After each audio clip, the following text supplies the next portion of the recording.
All right, Ruthless fans, hope you're doing well. We're going to be talking about a discussion about the cliffhanger ending of this week's episode.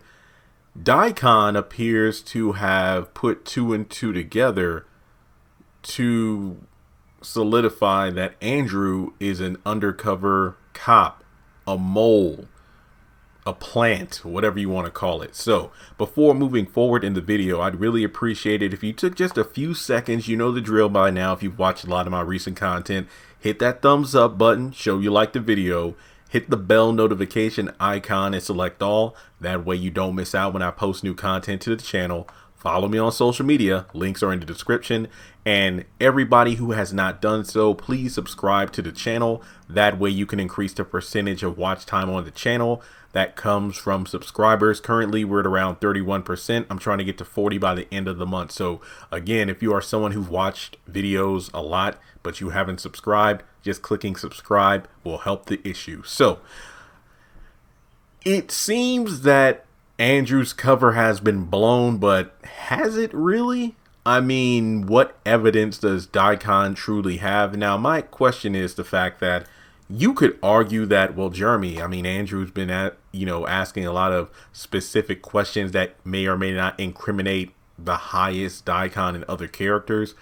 But, it's just one of those things where could Andrew be in a situation where Daikon's trying to scare him or spook him? I don't know. I will say this much. Daikon better have solid evidence before he brings it to the highest, due to the fact that he's shown to be super jealous. So I think that if he were to bring it to the highest, he might not believe it right away. Because remember, he's called out Daikon a few times already in regards to how he treats River.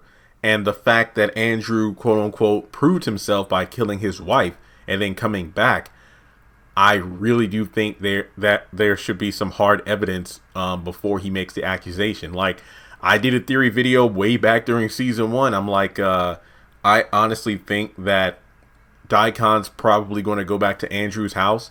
And if he finds Sarah there, he knows for a fact that Andrew is a plant and that he's lying. And I said that I know something might happen where Daikon goes to the house and he meets up with Malcolm, and then they turn out to have an unholy alliance because they both hate Andrew.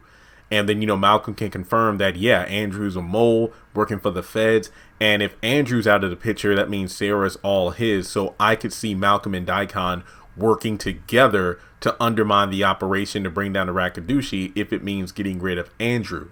That's my theory that I thought of months ago. But I mean, it was a good cliffhanger. I'm just sitting there like, oh, what the hell? Because I was a bit taken aback by the fact that Andrew couldn't come up with a halfway decent cover story. Oh, my lucky stick. I know it sounds silly, but it's about the size. It kind of looks like a wishbone. I was looking in the shed for it.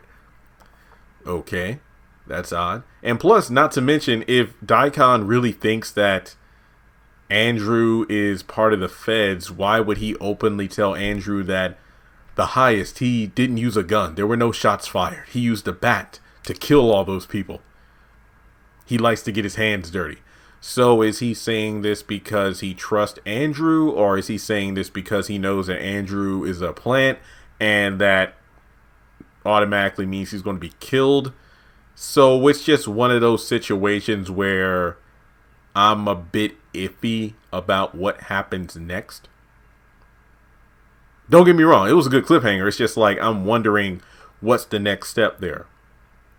Not to mention, on top of that, I don't think Andrew's going to die, because honestly, if he does, I really don't know what's going to happen next. Like, Daikon already suspected that, the new deputy Brian, it must be a plant. I mean, for his desk to be empty or something like that. But to be honest, the fact that he's a new deputy, maybe his desk isn't filled up because he doesn't have his stuff set up. I don't know.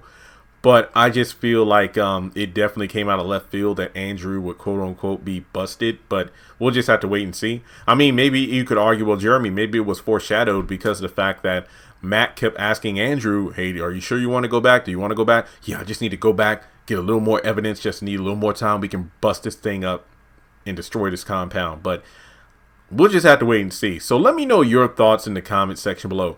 Do you think Daikon is truly aware that Andrew is a plant working with the feds? Do you think he's doing this, again, to test Andrew? Even if he takes this information to the highest, do you think the highest will believe him? Because once again, I feel that given Daikon's jealousy streak that the highest is well aware of, I really do think that if nothing else, the highest might assign Daikon to go check out Andrew's house or that area, that neighborhood, to ensure Sarah's dead, because that will be proof as to whether or not he actually fulfilled his assignment to kill his wife. That's just my opinions and thoughts on the matter. Do you think Oliver might try to help out? Because remember, Andrew's been helping his ass, but we'll just have to wait and see. But thanks so much for tuning in. I really do appreciate the views. It really does help the channel. And if you would like to donate to the channel, feel free to do so on PayPal or Cash App. Thanks so much for tuning in, and I'll talk to you soon.